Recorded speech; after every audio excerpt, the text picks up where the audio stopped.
кайтып булмады, чөнки инде эшебез гел икенче җирдә. Алсу апага бик зур рәхмәт, шундый Актиял өчен бик матур бәйрәм үткәргәне өчен. Әйдәгез әле бер алкышлап алыйк әле аның өчен. Бик зур рәхмәт аңа. Әлбәттә инде бүгенге кичәдә үзебезнең җырларыбыз, моңнарыбыз белән сезнең күңелләрегезне җылытырга тырышырбыз. Бәйрәм бит. Әйдәгез бергәләп бибез дә, җырлыйбыз да бүгенге кичәдә. Менә бит Аллаһ Тәгалә безгә нинди әйбәт көн дә биргән. Кичә генә яңгыр яуда, бүген менә ничек матур. Шуңа күрә Аллаһ Тәгалә бар ул. Алсу апа, бик зур рәхмәт сиңа. Киләсе җырым синең өчен. Киттек.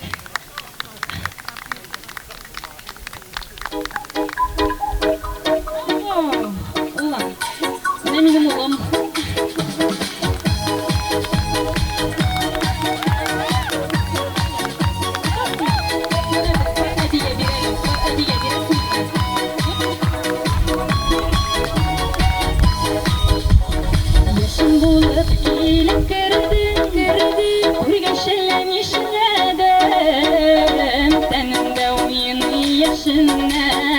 Yanım kiyem kişlerim, seninde uyunu yaşınlar. Yanım kiyem kişlerim.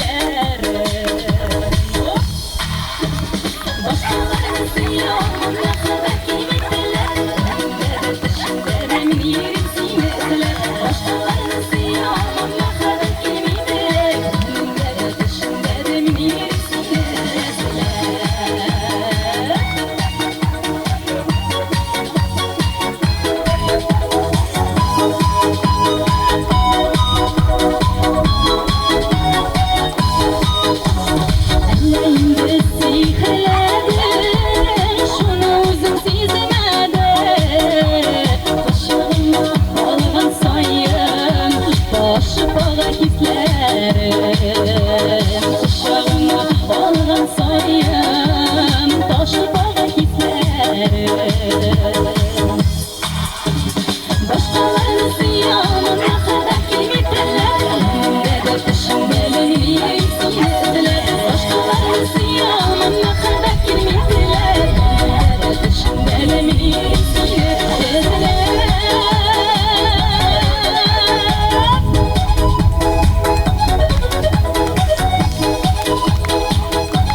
Zor rahmet, eydet ettik.